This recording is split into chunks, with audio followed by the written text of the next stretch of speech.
Olá pessoal, meu nome é Sofia. Sejam bem-vindos ao UniWeb. Esse é o nosso catálogo da educação especial. Nele, divulgaremos os trabalhos dos profissionais e também informações e abordagens de temas variados nesta modalidade. E o tema de hoje é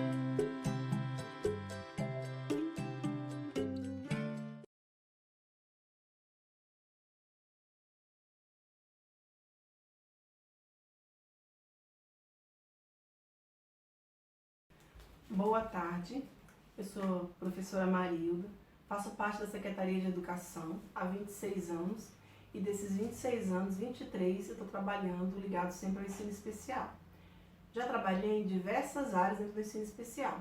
Já trabalhei no Centro de Ensino Especial de Ceilândia, no 1 e no 2, no Centro de Ensino Especial de Samambaia, trabalhei como itinerante, trabalhei em sala de recursos, trabalhei na equipe de avaliação da Ceilândia e de Samambaia, quase 8 anos na equipe. Já trabalhei em turma de integração inversa e já estive também como coordenadora do intermediário do ensino especial em Samambaia também, por quase 2 anos. E atualmente eu estou numa classe especial, em uma escola classe, com 2 alunos autistas. Eu tenho a pós-graduação em ensino especial, estou fazendo a minha segunda pós-graduação agora, em aba, né? Estou em curso ainda, não terminei, estou na metade do caminho. Me interessei muito por essa área, comecei a estudar, comecei a ver que tanto que era interessante, resolvi me aprofundar. Então, estou em curso ainda e hoje a intenção eu vim aqui para fazer uma contribuição. Estou fazendo um trabalho com meus alunos e levando em conta a situação que a gente vive atualmente, né? Da pandemia, da questão das aulas online, aulas virtuais e toda essa dificuldade de trabalhar com aluno especial, com um autista, né? Dificuldade de estar se concentrando. Então, baseado no que eu estudo, eu criei uma situação que dá para atender eles de maneira que eu acredito que está sendo bom, né? Está trazendo resultados e eu vim compartilhar. Na verdade, minha intenção hoje aqui é compartilhar, é ajudar. Então, é uma forma de sugestão. Quem achar interessante pode fazer, posso passar depois o material que eu estou usando, os modelos, ou então vocês só conhecerem. Então, assim, para isso a abordagem é em cima da aba mesmo. Então, eu vou falar um pouquinho para vocês entenderem como é que é isso e vamos lá.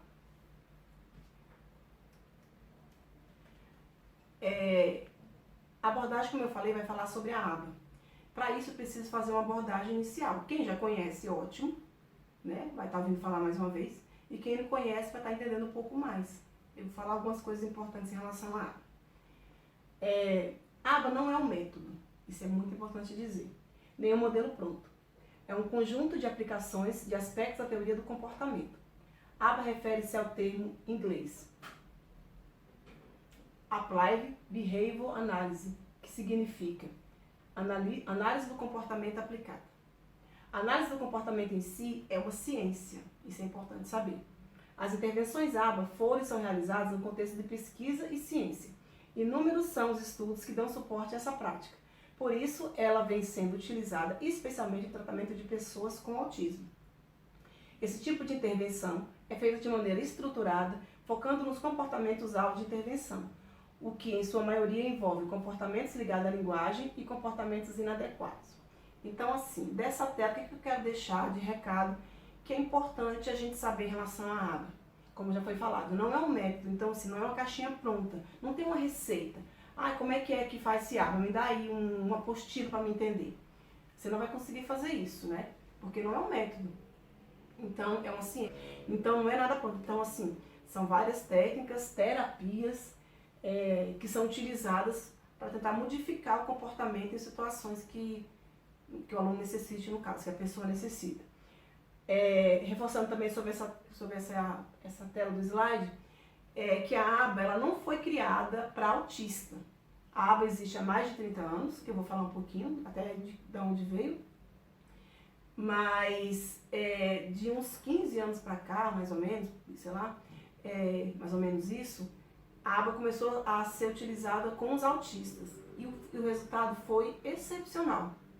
Foi visto e com eles funciona muito bem, porque é um treinamento, então com isso faz com que essa repetição eles comecem a aprender e faz com que isso tome posse e realmente isso vire uma prática da vida deles comum.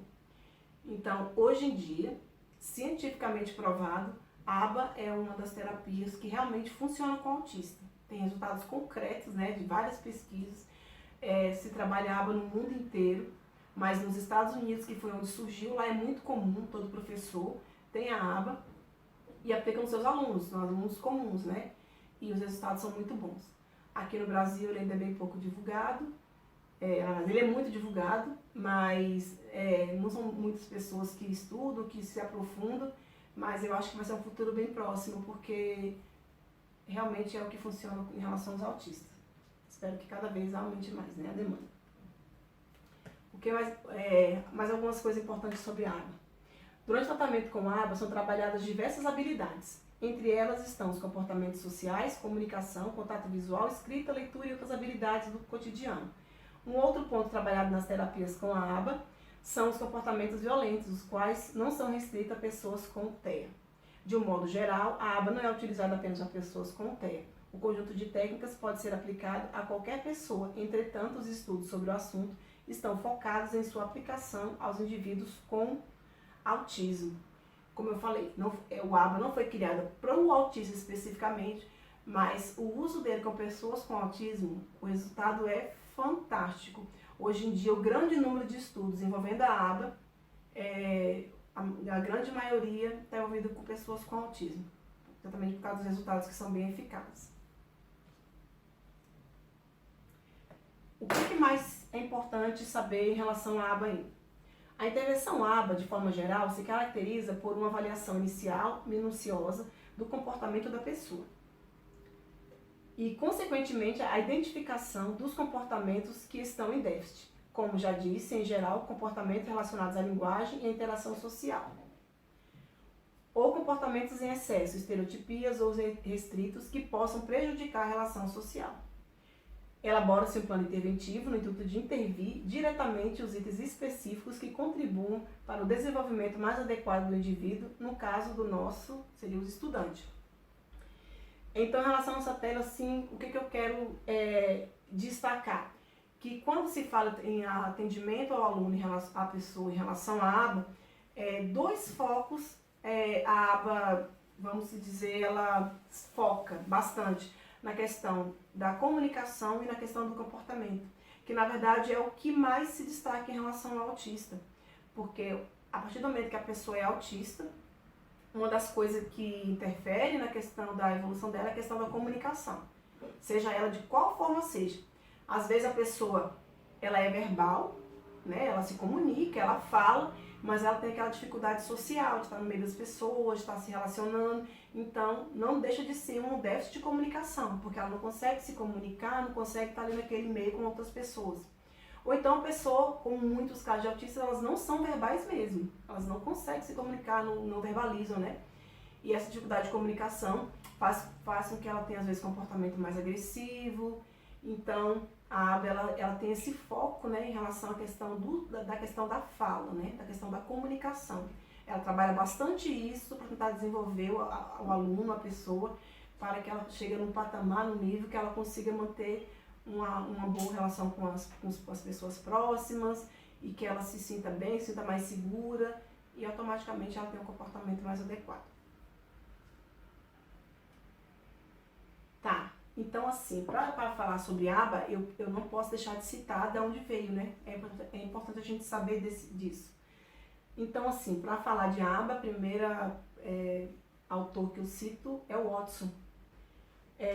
John Watson definiu o cenário para o behaviorismo, que logo passou a dominar a psicologia. Condicionado e modificado, comportamento amplo, utilizados em terapia e treinamento. Comportamento para ajudar os clientes a mudar problemáticas e desenvolver suas habilidades. Então, o Watson, no século passado ainda, né, que ele era um psicólogo, psiquiatra, ele já começou a olhar, ainda não existiu a ABA, né, mas ele já começou a olhar nesse sentido de pensar de que meu cliente está aqui, ele tem algum problema, alguma coisa que atrapalha a convivência dele, né, e ele precisa melhorar isso. Então, foi ele que começou a pensar nessa questão de que eu posso tentar mudar esse comportamento dele. Já que eu não vou poder mudar não posso mudar todas as pessoas e ele está se sentindo incomodado, seja lá qual seja o problema, eu tenho que tentar mudar o comportamento dele para que ele se adeque àquela situação. Então, o Watson ele começou com esse pensamento behaviorista, né, há mais de um século atrás em relação a isso. E isso aí foi um dos pontapés inicial para se começar a pensar de maneira de análise do comportamento, a querer mudar esse comportamento para se adequar. Depois disso, o outro autor que eu quero citar é o Pavlov, que ganhou o Prêmio Nobel de Fisiologia e Medicina em 1904, né?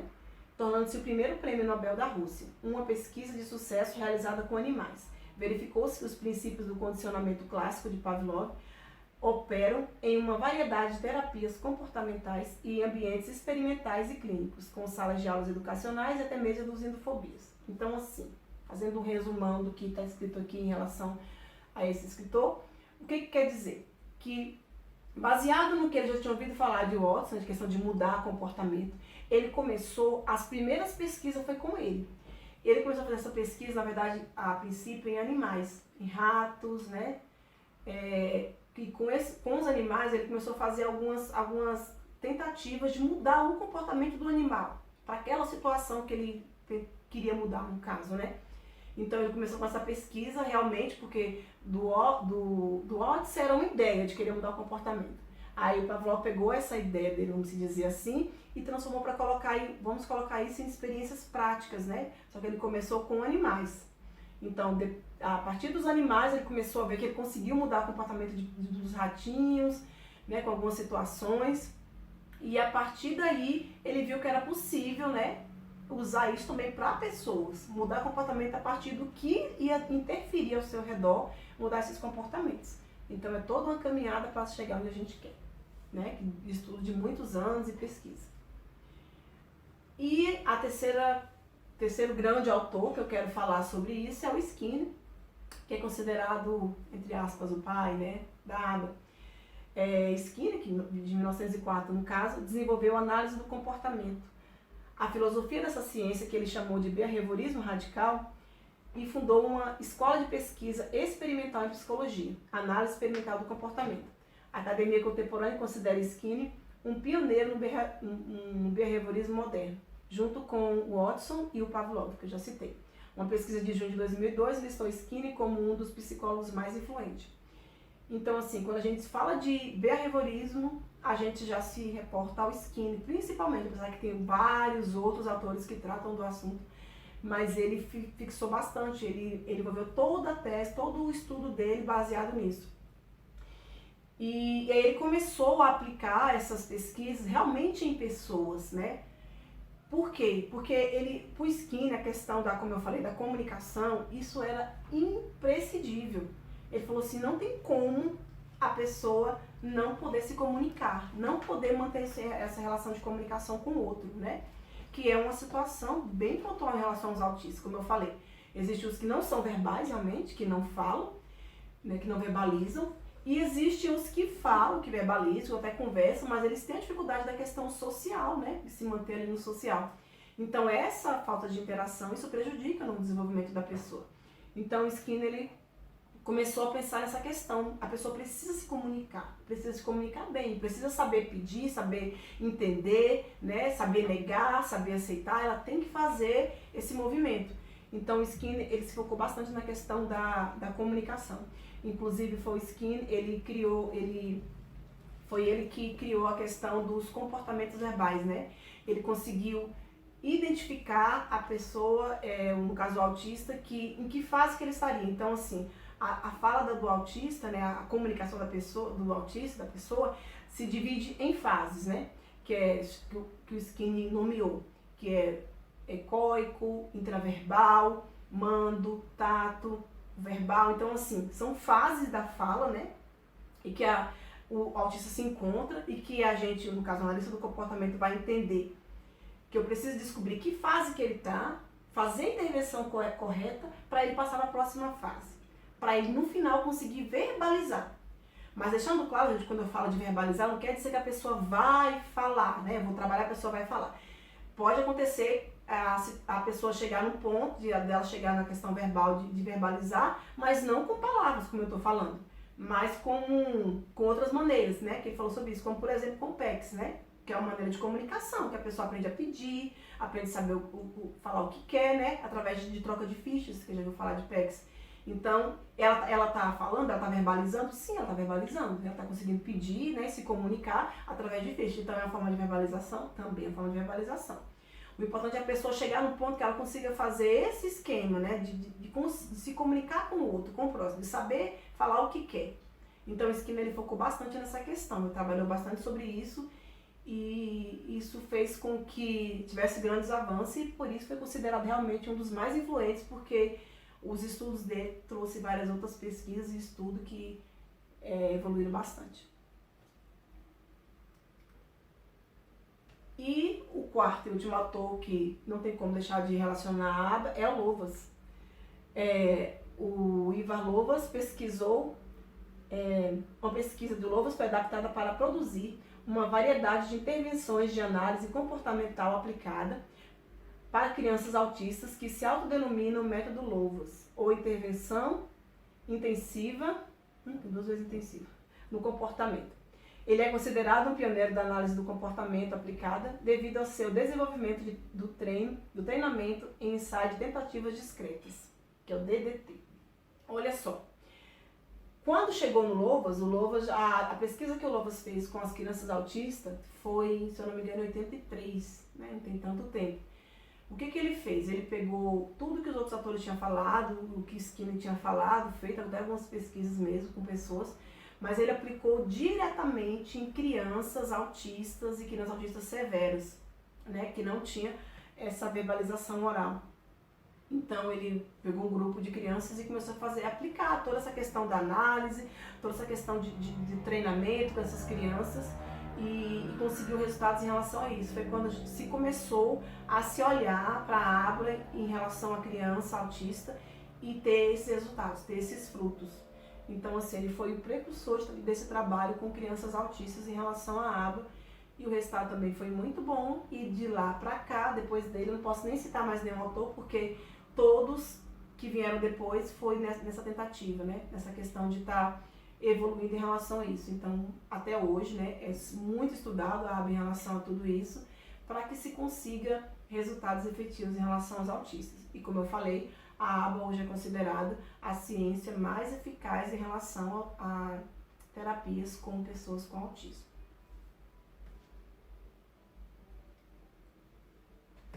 Então, o que é importante entender sobre o conceito de aba? A intervenção aba, de forma geral, se caracteriza por uma avaliação inicial minuciosa do comportamento do indivíduo, que leva à identificação dos comportamentos da pessoa e, consequentemente, à identificação de déficits. Como já disse em geral, comportamentos relacionados, como eu já falei, né, várias vezes, à linguagem e à interação social, que é o que mais, vamos dizer assim, incomoda. Ou comportamentos em excesso, estereotipias ou restritas que possam prejudicar essa relação social. Por que eu quis colocar isso em especial? Porque quando a gente fala em autista, de uma maneira geral, acho que 90%, eles costumam ter estereotipias, né? Pode ser o flap, pode ser o balançar do tronco, né? Pode ser os pulinhos que ele dá, aqueles gritinhos. Então, assim, é uma estereotipia? É comum de autista? Mas o que deixou claro? Que, na verdade, só se faz a intervenção na questão da estereotipia se aquilo estiver prejudicando a pessoa. Qual o problema dele dar os pulinhos dele, né? De às vezes ele balançar o tronco? Se aquilo não estiver realmente prejudicando o comportamento dele, a socialização, o que ele tiver que fazer, é tudo assim. Vamos tentar então abrandar, mas não falar assim, eu preciso sumir com esse comportamento dessa criança. Porque a intenção não é desmistificar, não é a criança agora vamos treinar, porque agora ela vai deixar de ser autista. Uma vez autista, sempre autista. Mas é de fazer com que se tire aquilo que incomoda, que está fazendo mal até para ela mesma, ou para a relação dela com as pessoas. Então, é ter esse parâmetro de respeito. Então, eu vou fazer essa intervenção a partir do momento que isso está prejudicando mesmo. Porque se não está, por que eu vou mexer? Então, assim, quando aquilo é em excesso, está incomodando, está atrapalhando, então convém ter uma intervenção para diminuir ou para criar um caminho que possa ser compatível com que a pessoa convive.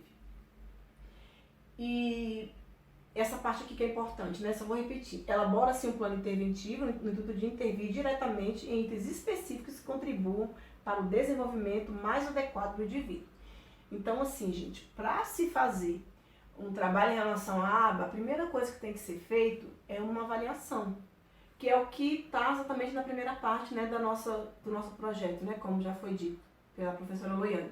Então, assim, por isso que começa com ela, né, a fala dela, que a fala dela ela fala exatamente dessa questão da avaliação, né, que ela fala do Portage especificamente, né, que existe vários outros tipos de avaliação, né.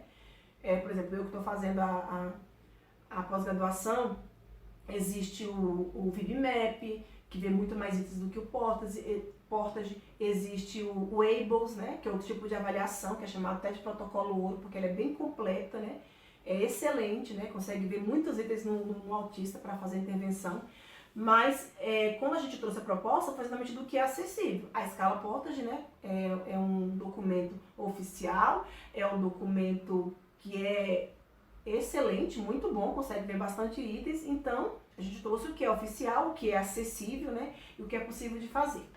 Então, é importante entender isso, que para fazer qualquer coisa em relação de intervenção à aba, é preciso que primeiro esse indivíduo seja avaliado. Por isso, a fala da Loiane vai até antes da minha. Então, depois de uma avaliação, para saber quais os itens que essa intervenção vai acontecer, depois disso, monta-se um documento, monta-se um segundo documento que depois de ter feito essa avaliação inteira do que o aluno tá bom, não tá bom, tá conseguindo mais ou menos, tá ótimo, depois dessa avaliação, eu pego o que eu vou separar, o que eu considero importante, o que eu vejo que naquele momento, naquela situação é importante para aquele menino, e monto um documento próprio, né, baseado nessa avaliação que já foi feita. Então, no nosso caso, pela Secretaria de Educação, seria fazer uma avaliação com o Portage, que é um documento oficial e que é eficiente, que atende, né, a aba, e depois disso a gente monta o PPI, que é um documento também oficial da Secretaria de Educação, que é para ser feito com alunos de classe especial, e a partir daí a gente começa as intervenções realmente baseadas na aba. Eu quero deixar claro assim, gente, que olha só, em relação ao Portage, a gente tem que entender o seguinte, é um documento que está aí, disponível, né? Podemos utilizar. Aí tem gente que fala, não, mas eu não vou ter esse Portage não. 588 itens, um montão de coisinha para ver, não é tão eficiente, não é tão bom, né? Muita coisinha para ver, dá muito trabalho, né? São muitos itens. Primeiro, a gente entender que são muitos itens? São. Dá um trabalho? Dá, vamos se dizer, né? Ainda mais agora, de maneira remota é mais complicado. Mas a gente tem que entender que a gente tem que se apropriar do que a gente tem. É um documento que está aí, que está disponível, que na verdade vem para nos ajudar. Então é um trabalho que se tem para essa montagem, mas a partir do momento que ele está pronto, não é, eu fiz esse trabalhão para isso, para quê? Você vai se apropriar disso e vai te ajudar. Então assim, eu não vou usar isso porque é legal, porque me deu trabalho. Não, você usa realmente porque o que está ali vai te ajudar na sua intervenção. Então eu vou pegar aquilo que vai ser bom para mim, para ajudar com o meu aluno. Então vamos se apropriar do que a gente tem, tá aí, usa mesmo, não fica achando que é porque é trabalhoso, é chato, é moroso, mas realmente é muito útil. Então vamos se apropriar do que é nosso, do que a gente pode usar e que vai ser bom para o nosso aluno.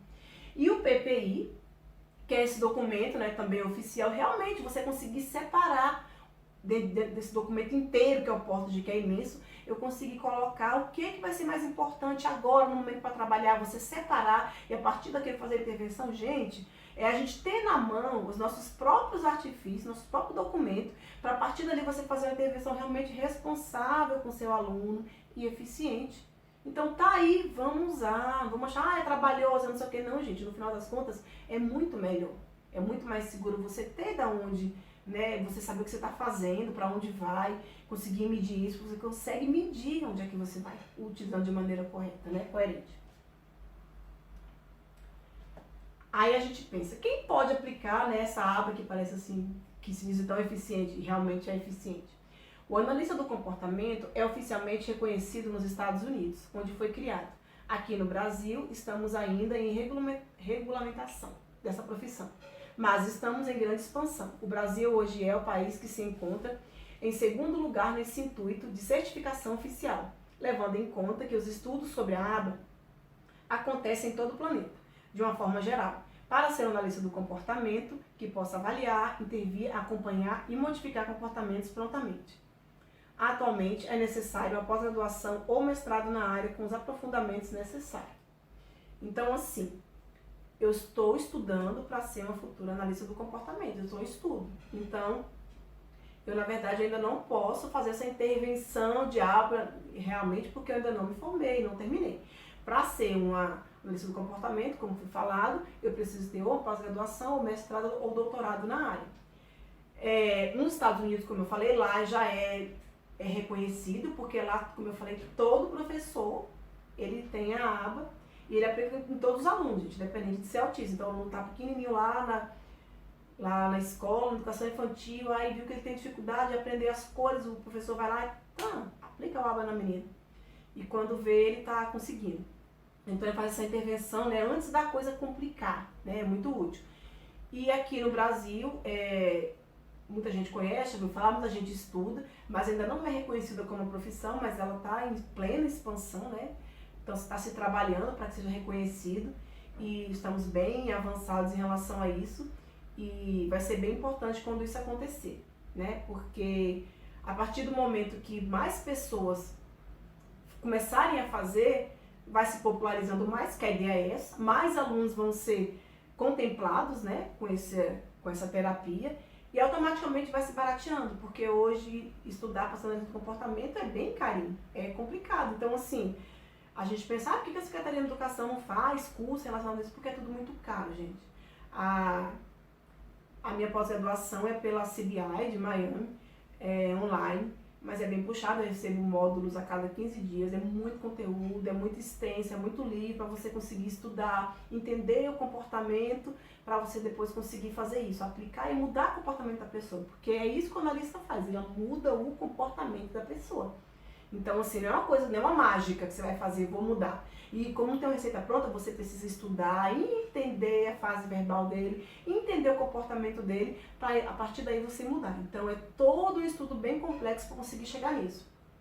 Só para tentar explicar melhor em relação à questão de mudar comportamento, significa que para Skinner, que foi o pai, né, vamos dizer assim, da aba, foi ele que definiu como assim. Na verdade, ele definiu o comportamento, na verdade, é como se fosse, ele chama de resposta. O que eu estou fazendo aqui agora é uma resposta. Esse meu comportamento, para isso que ele diria que eu estou fazendo é uma resposta.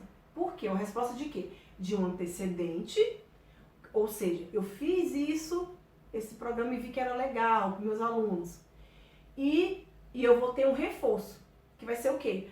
Como algumas pessoas, eu comentei, a pessoa, nossa, eu achei legal, eu quero, me ensina como é que faz, né? Então, fez com que compartilhasse com mais pessoas. Então, para Skinner, o comportamento é chamado de resposta.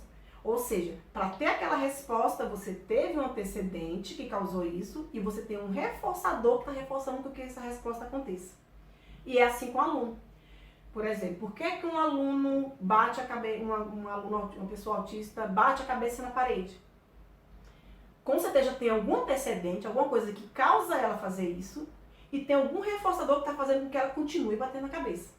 Porque de repente ela baixa a cabeça, aí a mãe vai correndo lá, o professor, ele está batendo a cabeça, vai se machucar, vai lá e tira ele. Aí o aluno, opa, consegui chamar a atenção dessa pessoa, então eu vou continuar batendo a cabeça, porque toda vez que eu bato a cabeça ela vai olhar para mim. Então, sem querer, o pai, a mãe, a pessoa acaba reforçando aquele comportamento. Só que ela não sabe como agir, mas como é que eu vou fazer? Vou deixar ele se machucar? É aí que entra o analista do comportamento. Ele vai entender qual foi esse antecedente que realmente causou aquilo e vai saber qual é o reforçador realmente que está acontecendo isso para mudar esse comportamento no caso de bater cabeça ou de agredir ou algum comportamento que a pessoa esteja tendo, não sei. De qualquer jeito, o analista ele consegue fazer essa avaliação geral e dar esse feedback e mudar realmente esse comportamento. Então é isso que a aba faz, de mudar aquele comportamento, que de alguma maneira não está sendo bom. Só que para fazer isso, como não tem uma receita pronta, a gente precisa estudar, entender bem, para conseguir fazer essa intervenção de maneira correta e coerente e realmente conseguir um resultado. Parece complexo, Mas exatamente, é complexo mesmo. Mas quando você começa a estudar, a entender, você começa a olhar com aquele olhar mais crítico, você começa a perceber e você vai seguindo os caminhos que a aba te indica por onde seguir e você consegue achar. Então realmente a resposta vem e você consegue intervir. Realmente é fantástico. Tá, aí a pergunta é, tá, você falou aí da aba, tudo muito interessante, muda o comportamento, né? A questão da comunicação da pessoa que é importante, tudo muito legal, muito interessante.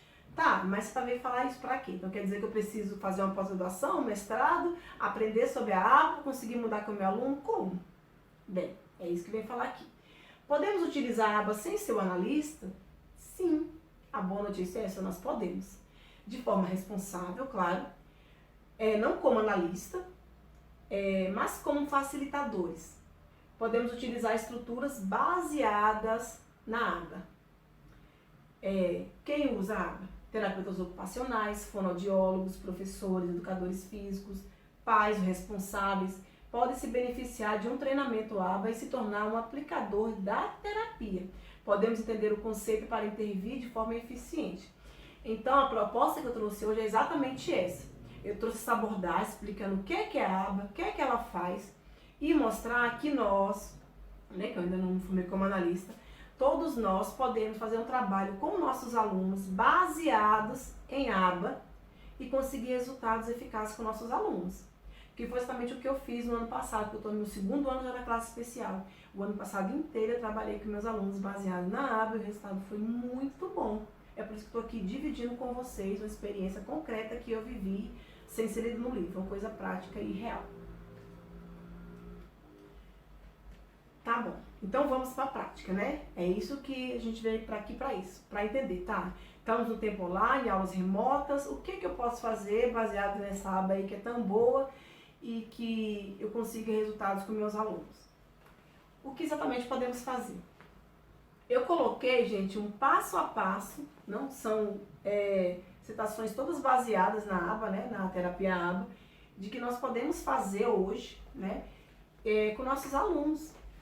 Se fosse para você estar em sala com o seu aluno, seria excelente, muito bom, se eu pudesse fazer isso diretamente com o aluno, né, que foi o que eu fiz ano passado. Eu fiz todas as intervenções eu mesmo na sala com eles, e os pais também eram facilitadores, porque é assim que a gente chama, mas só que eles faziam de acordo com o que eu ia sugerindo e falando. Então os resultados vinham, e vem, gente, vem porque eu tenho resultados concretos disso.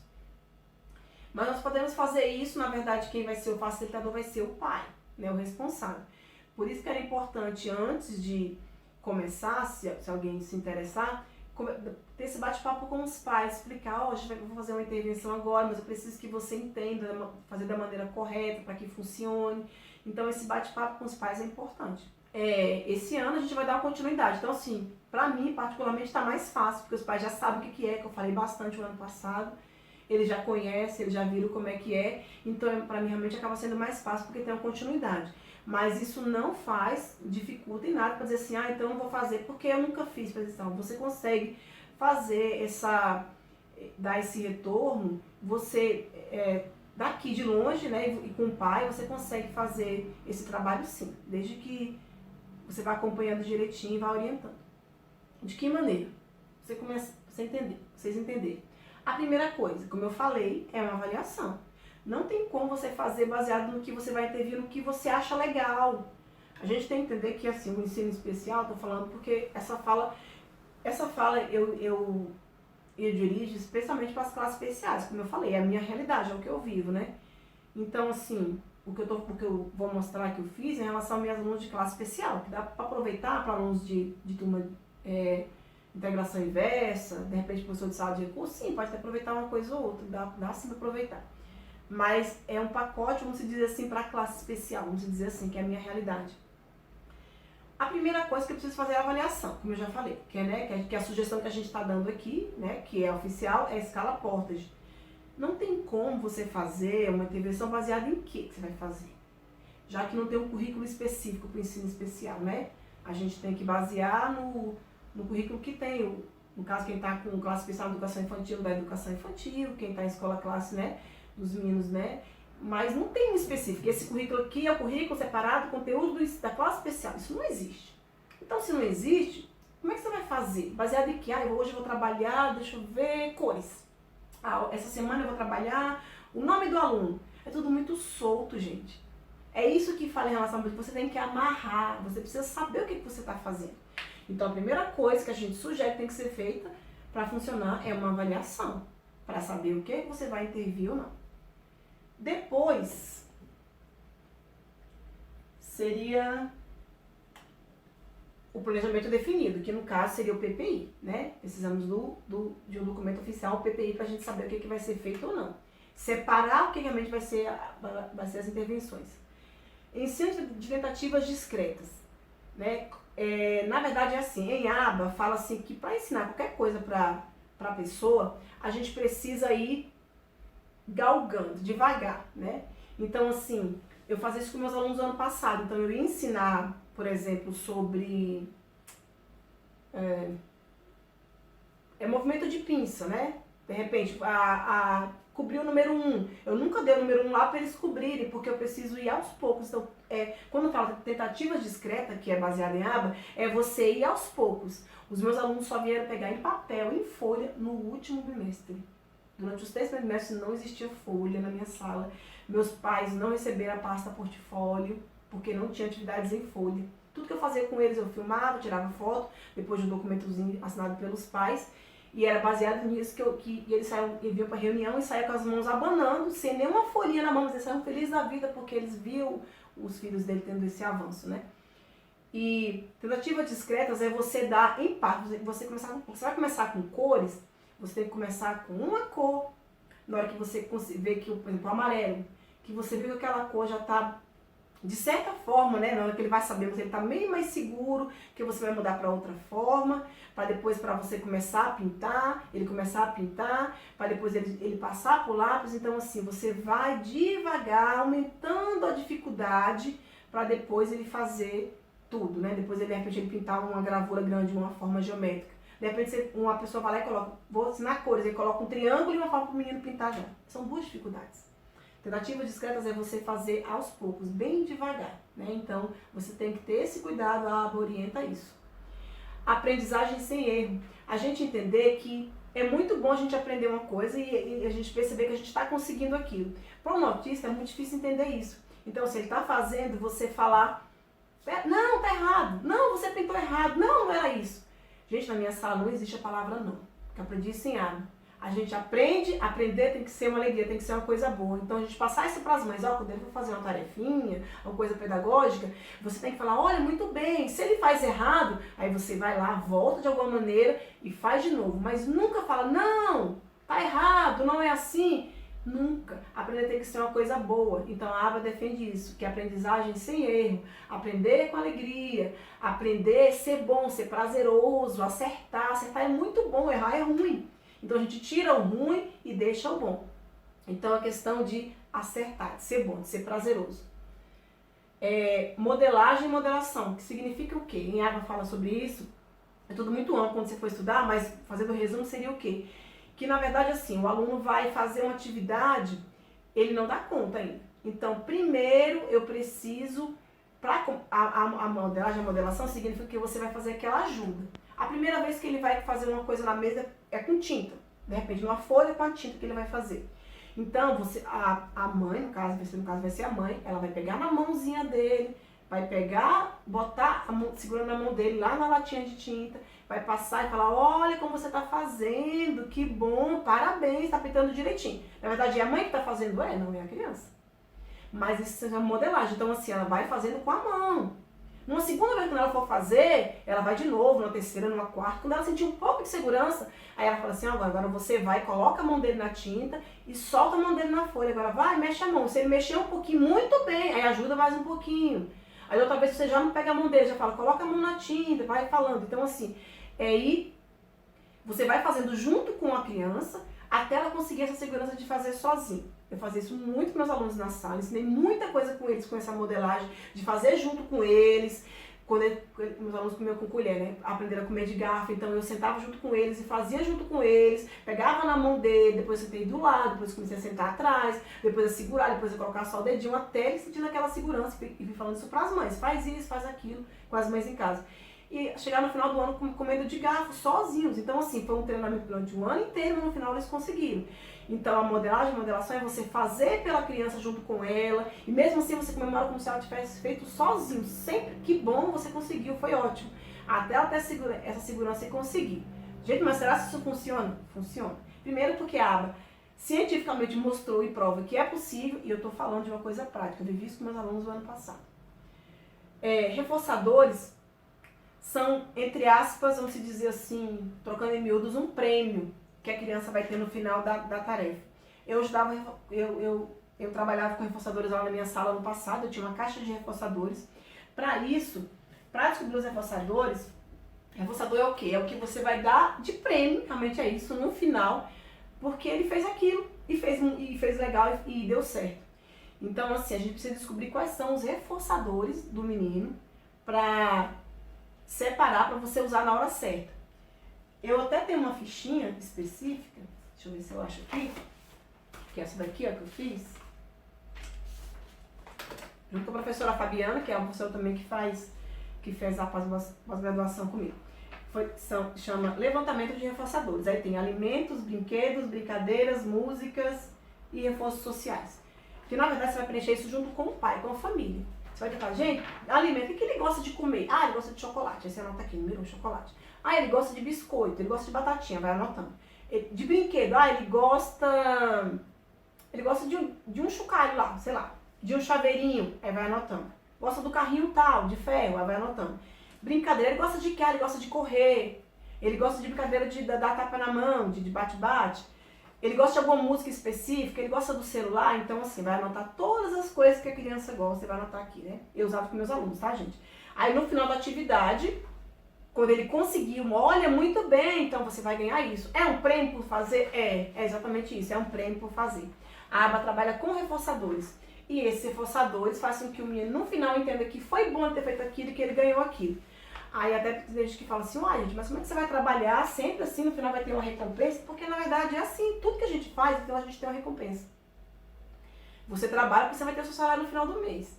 Você se arruma porque você vai se encontrar com alguém. Então assim, você tá sempre esperando, tudo na vida a gente tem um reforço. Só que pro autista é complicado entender isso, então você coloca realmente o que vai ser aquele reforço dele.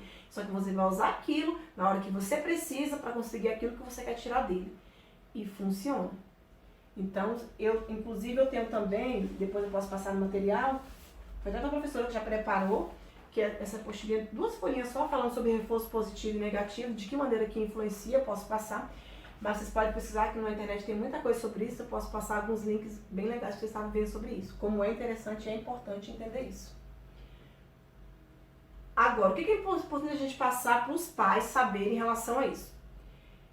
O pai precisa. Então tá, vamos pensar assim. Tá, gente, vamos falar pro pai. A gente vai fazer agora de uma maneira diferente, todo esse trabalho, essa atividade, e eu preciso que você entenda algumas coisas para que funcione. O que você falaria pro pai? A primeira coisa, estabelecer rotina. Sim, precisamos de uma rotina estruturada para que a coisa funcione. Estabelecer rotina o quê? Por exemplo, no meu caso, eu e o marido, eu tenho 2 alunos autistas, de 11 e 12 anos, não verbais, os 2, e eu estabeleci com as mães que a atividade pedagógica de mesa vai ser 2 vezes por semana, vai ser na terça e na quinta. Já defini isso com as mães, uma webconferência que eu fiz com elas.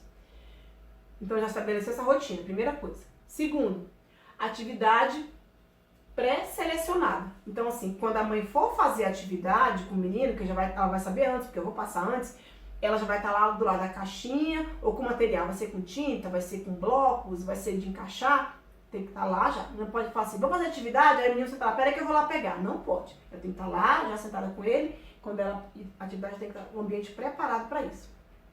Ambiente adequado. A mãe vai definir onde é que vai ser essa atividade.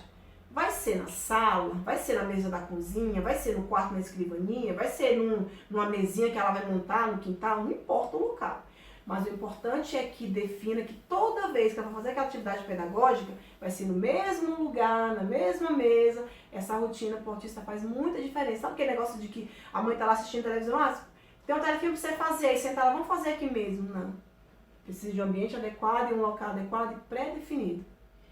Estipular o tempo da tarefa, a mãe tem que saber exatamente, ela vai saber antes, né, qual é a tarefa, hora de começar e hora de terminar. Organizar esses materiais, como eu falei, deixar a posto, tudo perto, porque ela não tem que levantar e sair. Ela tá ali, ela só vai levantar na hora que terminar aquela tarefa. Ela não pode estar saindo, peraí que eu vou atender o telefone, eu vou ali, ela vai se organizar para naqueles minutos, 20 minutos, meia hora, ela deixa a criança pequena com outra pessoa, se organiza, olha, eu tenho que parar essa meia hora com meu filho, porque senão eu não vou conseguir. Então ela vai se organizar para isso, para que funcione. Quando se dirigir ao filho, usar frases curtas, seja ser objetivo, preferencialmente na altura do mesmo, dos olhos a falar. Então, assim, ela vai fazer atividade com ele, ele senta na cadeira lá, na mesa, e ela tá em pé, ó, faz isso, faz aquilo. Não, ela vai se colocar à altura do aluno, e do filho, no caso, para poder estar orientando e falando sobre essa tarefa. Definir e separar os reforçadores, que ela já vai saber que naquela tarefa, no final, por exemplo, ele gosta muito de celular. Nesse tempo de pandemia, ele fica o dia todo no celular. Então, no dia da tarefa, ela vai tirar o celular 1h30, 2 horas antes, e quando ele vê que ele quer celular, olha, a gente vai fazer tarefa, depois da tarefa você vai ganhar o celular de novo. Então ele vai ficar naquela ansiedade querendo. É questão de organização. Agora, essas coisas que eu estou falando aqui da aba, são muitas coisas que são tiradas do programa TEACH. O programa TEACH é um programa de atendimento, né, ao aluno, de atendimento pedagógico ao aluno, que são baseadas em aba. O TEACH é baseado em aba. E eu usava o método TEACH com meus alunos no ano passado. Eu tinha uma mesa organizada para isso. Só para vocês entenderem melhor, quando eu falo assim em relação ao método TEACH, significa assim, lá na minha sala eu tinha um espaço, um lugar pedagógico. Quando eu ia fazer tarefa pedagógica com meus alunos, eu fico, o certo que o TEACH orienta, que é baseado na aba, é você estar de frente para o aluno. É a melhor maneira do aluno autista aprender. Então, assim, você não tem que estar em cima, de frente mais em cima, nem do lado dele, nem atrás dele. A melhor maneira da criança autista aprender é você estar de frente para ele. Então lá na minha sala ele ficava nessa cadeira, eu ficava na cadeira em frente a ele. Eu vou até mostrar uma foto depois no final que vai ter. Então assim, é de frente é a melhor maneira. Então assim, se a mãe não tiver jeito de organizar isso, paciência. Mas na medida do possível ela conseguir botar uma mesa que ela possa ficar de frente, de olho a olho com o menino, é excelente para conseguir o aprendizado dele ter evolução. Então o método de TEACH indica isso, então é o que a gente recomenda, que a gente pode estar orientando as mães, na medida do possível, né? Claro. Então, tá, gente. Como é que funciona isso? Na verdade, eu coloquei essa fichinha aqui, mas na verdade eu fiz até outra. Eu vou mostrar aqui. Eu pensei em fazer duas coisas. Pensei não, já estou fazendo, né? Na verdade, duas coisas. É assim, deixa eu mostrar aqui pra vocês. Vou fazer silêncio pra parar, né? Ó. Então, gente, na verdade, tem essa ficha aqui no slide, mas eu já adaptei ela para a nova realidade. São duas fichas, olha só. Na verdade, a primeira é essa daqui, que é uma ficha de AVDs, que é Atividade da Vida Diária. O que eu fiz? Eu peguei a escala, o inventário portas deles, né? Vi os itens, montei o PPI deles, vi quais são os itens que eles precisam ser trabalhados, né? Aí eu separei. Como é que eu tô fazendo agora? Eu fiz essa fichinha aqui, que vai valer para 2 semanas. No caso, por exemplo, meu aluno vai receber na segunda-feira, vai valer até a outra semana. São 2 semanas de atividades. Aí eu separei 4 itens que eu vi nesse meu aluno. Coloquei aqui em cima os itens, né? O número direitinho qual que eu tirei da escala Portage. E coloquei o que eu quero trabalhar com eles. Que no caso desse aqui eu coloquei aqui. 18, que seria a área da linguagem. Compartilhar alimento com outra criança ou adulto quando pedir, por exemplo. Nomear objetos que emitem sons, tentar colocar o próprio sapato, colocar objetos no recipiente seguindo instrução verbal. Esses aqui, que é a fichinha do AVD, como é que eu fiz? Eu fiz uma fichinha plastificada, né? Coloquei até um imã atrás, que aí a mãe recebeu isso aqui, ela coloca lá na geladeira. Por que eu coloquei na geladeira? Para ficar bem visível. São coisas da vida diária, não é uma atividade pedagógica em si, vamos se dizer, né? Não deixa de ser pedagógica. Mas são coisas comuns, por exemplo, caçar o sapato, como eu coloquei, nomear algum objeto que está por ali. Então, assim, a mãe está no dia a dia, sem ela sair da rotina dela, ela pega e fala, ô Gabriel, vem cá, Gabriel, pega isso aqui pra mim, que é o prato. Aí, de repente, pede pra ele repetir, né? Prato. Ou então, ele não é verbal, mas fala assim, olha, isso aqui é o prato, né, Gabriel? Então, assim, ela tá reforçando. Então, assim, sem sair da rotina dela, ela vai, tenho que falar isso com ele de vez em quando. Ô Gabriel, vamos ligar a televisão? Ligar a TV, né, Gabriel? Então, assim, ela vai estar repetindo, né, palavras, vai estar incentivando a fala dele, mas no dia a dia, normalmente, sem sair da rotina dela. Por isso que eu pensei assim, plastificado, que bota na geladeira. Aí pode pensar assim, mas plastificar tudo assim, tudo isso daqui, a escola me deu todo o apoio para estar fazendo isso. Então, assim, foi um curso da escola. Mas então eu pensar assim, que é uma coisa que vai durar 15 dias, né? 2 semanas, vai ficar lá na geladeira. Aí quando for 15 dias eu vou lá e mando o outro pra mãe, deixo na escola, ela pega de novo. Então demora 15 dias pra trocar. Então eu vou gastar, então 2 alunos, eu vou gastar 2 folhinhas dessa por mês com cada aluno, né? Então a escola tá me custeando com isso, com plástico, com tudo pra fazer. Mas é uma coisa acessível, a mãe tá lá na geladeira, ela vê, ela faz. Então eu separei 4 itens da escala apostas e coloquei que são de AVDs, tá bom? É a vida diária. E a outra fichinha que a mãe recebe também a cada 15 dias é esta daqui. Eu fiz uma fichinha, que também vale para 2 semanas, né? De segunda a sexta e de novo de segunda a sexta. Aí eu separei cada dia o que a mãe que vai ser trabalhado. Como eu defini com meus pais que vai ser 2 vezes por semana, significa o quê? Dia de segunda-feira eu coloquei que ela vai trabalhar nas AVDs, normalmente no dia a dia com a criança, mas na segunda-feira eu vou mandar um vídeo, que eu sei que ele gosta muito, então a mãe vai para a hora que ela quiser, sem rotina específica, e ela vai passar aquele vídeo para ele ouvir, para ele ver, né? De repente até um vídeo meu mesmo que eu posso estar falando alguma coisa para ela passar. Vai ser isso na segunda-feira. Aí na terça-feira é dia, da atividade pedagógica, que é terça e quinta. Nesse dia da atividade pedagógica, especificamente, a mãe vai cumprir uma rotina pedagógica. Porque, como eu falei, toda criança autista, ela precisa de se organizar. Aí, para isso, eu fiz a rotina pedagógica para ela levar para casa. Essa aqui também eu fiz, entreguei e a criança levou para casa. É bem simples, gente, olha só, é só uma folhinha na verdade, ó. É só uma folhinha, cadernadinha, eu botei a foto do aluno, eu tô mostrando porque eu tenho autorização da mãe para isso, tá bom? Ela assinou um documento desde o ano passado. Aí eu coloquei a foto do meu aluno, coloquei o nome dele, a primeira letra do nome destacada. Aí, de fácil acessível, que eu quis encadernar. Aí são fichinhas mesmo. Aí no dia da atividade pedagógica, na terça e na quinta, a mãe vai montar isso aqui com ele de manhã, por exemplo. Aí, por exemplo, ela vai falar: olha, Érica, eu vou fazer atividade hoje. Então, olha só, nós vamos... Esse aqui é só um exemplo, tá? Então, olha só, a gente vai lavar a mão, depois a gente vai... Nós vamos almoçar, né, Érica? Bota a fichinha. É assim. Ela vem com a criança e fala: vamos lavar a mão, depois vamos almoçar, depois vamos, sei lá, pegar o material, depois a gente vai ouvir uma musiquinha, que vai ser um clipe junto com ele. Depois a gente vai montar um deverzinho que é da tarefa, e depois você vai ganhar, ó, aquele biscoito que você gosta, e tá tudo bem. Ela montou a rotina. Aí ela pega, deixa lá guardadinho. Na hora que chegar perto do almoço, que vai ser a hora que vai começar a rotina que ela preparou, ela vem e fala: ó, Érica, olha só, vamos lavar as mãos? Vamos? Olha, muito bem, você já lavou a mão, então tira, já terminou isso. E agora, vamos almoçar, né? Ah, já almoçamos, muito bem, tira isso. E agora, tá na hora de quê? De pegar o material pra gente fazer de bem. Então vamos pegar o material? Vamos, pegou o material, tira. Aí deixa a rotininha lá. Aí começa a atividade pedagógica, que é na mesa, no lugar estruturado, separadinho direitinho. Primeiro vamos ter uma musiquinha, vamos ouvir a música. Ah, já ouvimos a música, muito bem, Eric. E agora vamos fazer o quê? Ah, agora a atividade é de montar esses blocos. Vamos montar? E monta, com toda a orientação que a gente vai dar pra ela. Terminou de montar, muito bem, acabou. E depois, agora, muito bem, fez tudo direitinho, agora é hora do... Você vai ganhar aquele biscoito que eu falei que você vai ganhar, ou o celular, ou o reforçador que você escolheu para aquele dia. Então, assim, essa rotina só utiliza um dia da atividade pedagógica especificamente, que vai ser um incentivo a mais para o aluno fazer, para a mãe se organizar.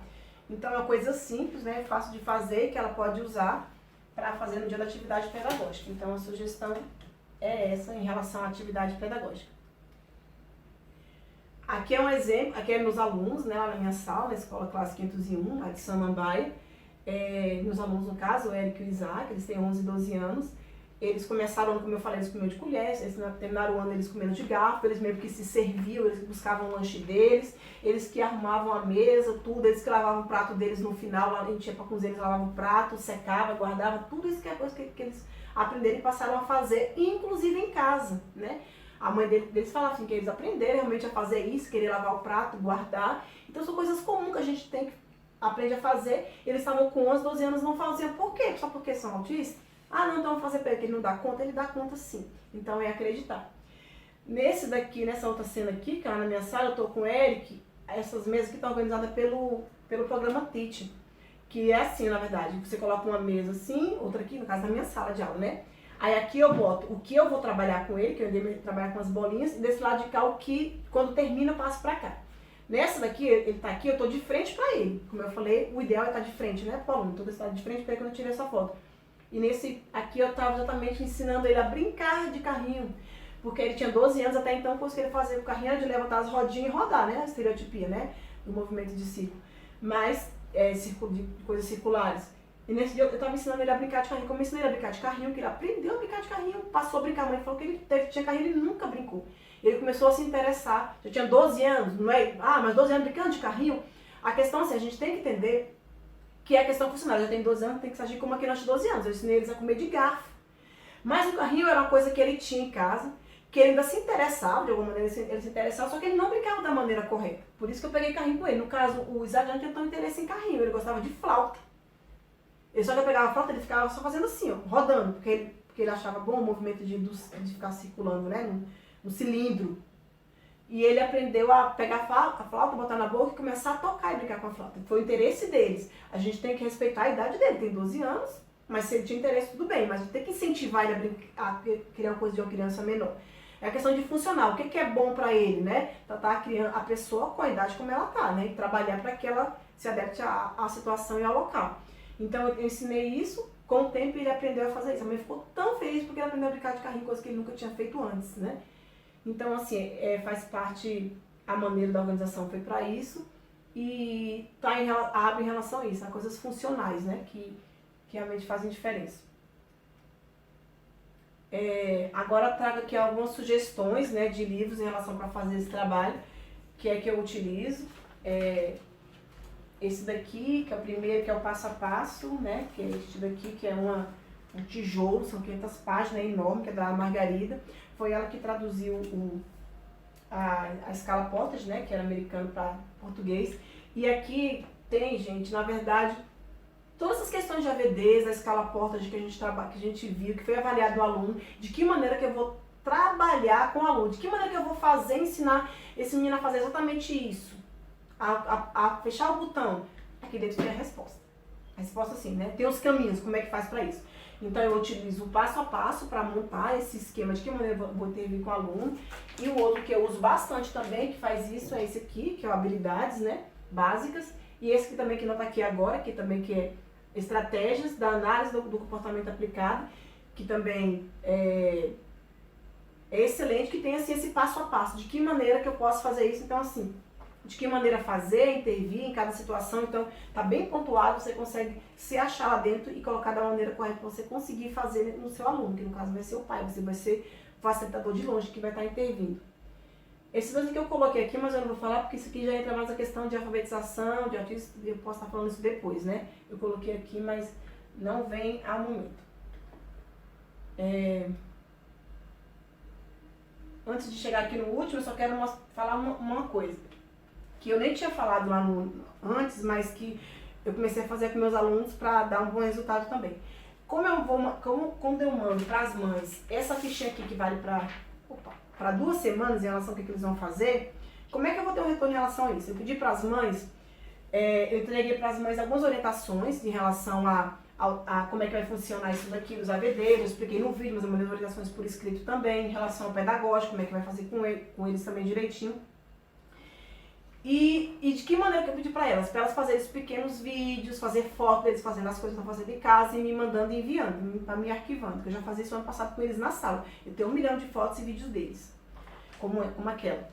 Só que aí, o que eu vou fazer? Eu já tinha isso daqui, que ano passado eu tinha com meus alunos, desse ano ainda já, no caso era desse ano, quando eu comecei, né, que são anotações diárias, né, que então assim, todos os dias, quando eles saíam, iam embora de manhã, antes de eu ir para casa, uns 15 minutos eu preenchia em relação a esse aluno, ao Eric. Como é que ele foi hoje, como é que ele se saiu, como é que ele se comportou em tal atividade. Então eu anotava isso daqui, que depois no final eu consigo ter uma avaliação bem legal em relação a isso.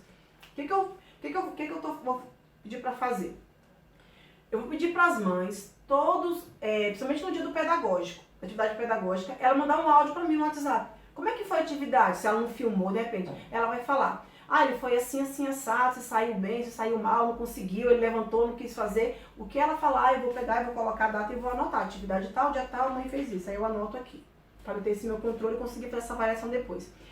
E eu deixei para a mãe também aberta assim, no dia que ela não tem atividade pedagógica, por exemplo, uma quarta-feira, que eu mandei só um vídeo ou uma música lá para ele ouvir. Não mandei atividade pedagógica. Mas a mãe percebeu alguma coisa nele diferente nesse dia. Eu percebi que na primeira vez ele fez assim, agora ele fez assim. Então manda um áudio.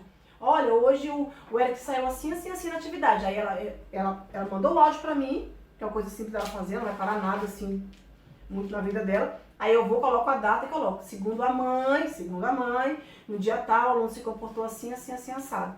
Então assim, eu vou anotando, vou guardando todas as anotações do que ele fez, segundo a mãe, né?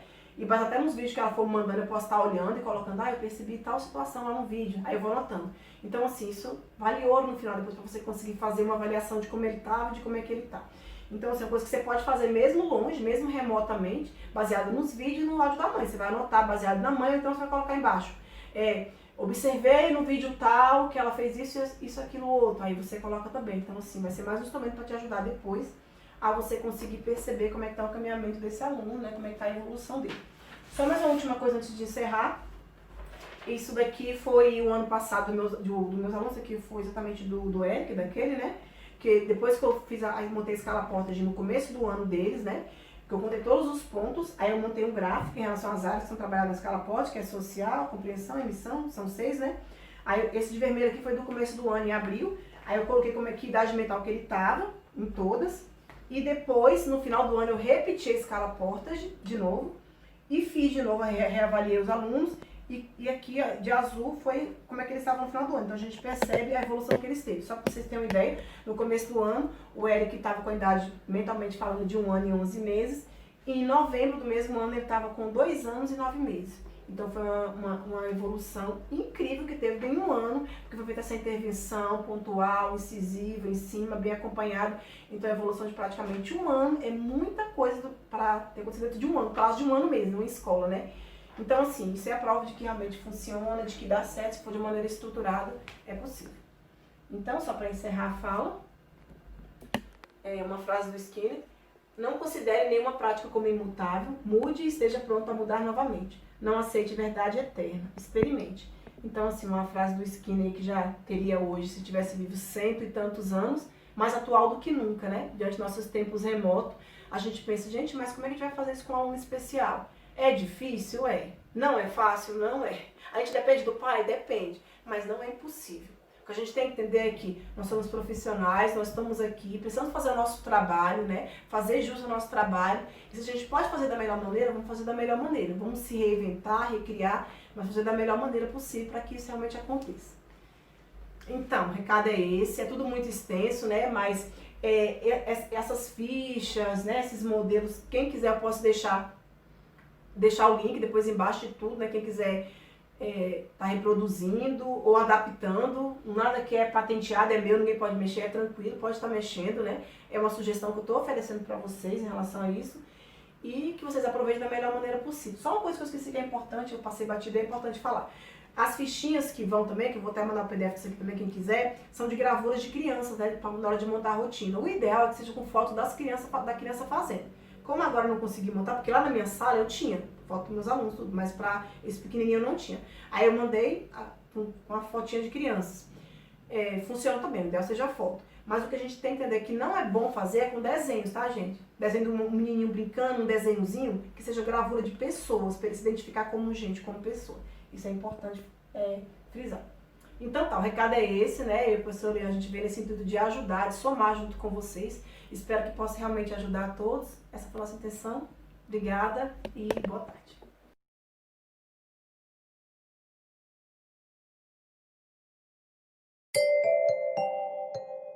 Eu adorei a aula de hoje. Espero que vocês também tenham gostado e aprendido um pouco mais. Qualquer coisa, estarei por aqui para ajudar. Um beijinho!